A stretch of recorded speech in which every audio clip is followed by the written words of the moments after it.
എന്നാൽ ഇവിടെ പ്രത്യേകം മനസ്സിലാക്കേണ്ട ഒരു കാര്യം, അസ്ർ നിസ്കാരത്തിന്റെ സമയത്താണ് ഒരു സ്ത്രീയുടെ ഹൈദ് രക്തം നിന്നത് എങ്കിൽ അത് മഗ്രിബോട് തൊട്ടടുത്ത മഗ്രിബ് ബാങ്കിന് 1-2 മിനിറ്റ് മുമ്പാണ് അവളുടെ ഹൈദ് രക്തം നിന്നു എന്ന് അവൾ മനസ്സിലാക്കിയത് എങ്കിൽ അവൾ കുളിച്ചു കഴിയുമ്പോഴത്തേനും മഗ്രിബൊക്കെ ആയിപ്പോയി.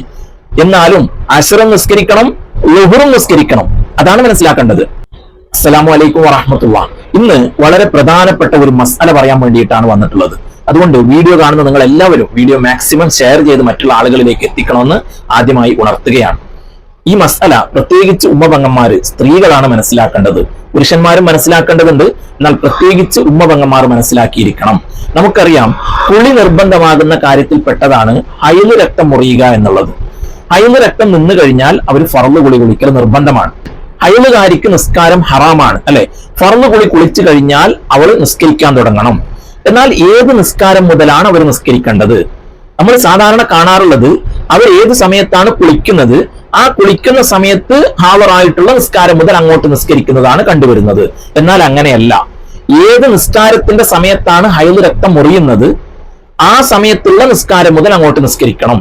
ഉദാഹരണത്തിന്, ളുഹ്ർ നിസ്കാരത്തിന്റെ അവസാന സമയമാകുമ്പോ അസ്ർ നിസ്കാരത്തിന് തൊട്ട് മുമ്പാണ് ഒരു സ്ത്രീയുടെ ഹൈദ് രക്തം നിന്നത് എങ്കിൽ അവൾ കുളിച്ചു കഴിയുമ്പോഴത്തേനും അസ്ർ ആയിപ്പോയി. എന്നാൽ ഈ ളുഹ്റും നിസ്കരിക്കണം, അതിനുശേഷമുള്ളത് അങ്ങനെ നിസ്കരിക്കണം.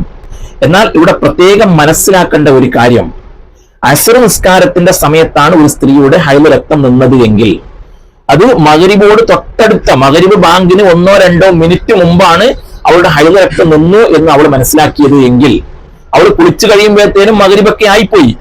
എന്നാലും അസ്റും നിസ്കരിക്കണം, ളുഹറും നിസ്കരിക്കണം. അതാണ് മനസ്സിലാക്കേണ്ടത്. അസ്ർ നിസ്കാരത്തിന്റെ സമയത്ത് ഹൈദ് രക്തം മുറിഞ്ഞ ഒരു സ്ത്രീ അവൾ കുളിച്ചിട്ട് അസ്റും നിസ്കരിക്കണം, ളുഹറും നിസ്കരിക്കണം. അതുപോലെ ഇശാഇന്റെ വക്തിലാണ് ഒരു സ്ത്രീയുടെ ഹൈദ് രക്തം മുറിഞ്ഞത് എങ്കിൽ അത് ചിലപ്പോൾ സുബ്ഹിയുടെ തൊട്ട് മുമ്പായിരിക്കും, 1-2 മിനിറ്റ് മുമ്പായിരിക്കും അവളുടെ ഹൈദ് രക്തം നിന്നത് എങ്കിൽ അവൾ കുളിച്ചിട്ട് ഇശാഉം നിസ്കരിക്കണം, മഗ്രിബും നിസ്കരിക്കണം. അതാണ് മനസ്സിലാക്കേണ്ടത്. ഈ രണ്ട് സമയത്ത്, അതായത് അസ്റിന്റെ സമയത്താണ് ഹൈദ് രക്തം മുറിയുന്നത് എങ്കിൽ അസ്റും ളുഹറും നിസ്കരിക്കണം. ഇശാഇന്റെ സമയത്താണ് ഹൈദ് രക്തം മുറിയുന്നത് എങ്കിൽ ഇശാഉം നിസ്കരിക്കണം, മഗ്രിബും നിസ്കരിക്കണം. ഇനി സുബ്ഹിയുടെ വക്തിലാണ് ഹൈദ് രക്തം നിന്നത് എങ്കിൽ കുളിച്ചിട്ട് സുബ്ഹി നിസ്കരിച്ചാൽ മതി. ളുഹറിന്റെ സമയത്താണെങ്കിലും കുളിച്ചിട്ട് ളുഹർ നിസ്കരിച്ചാൽ മതി.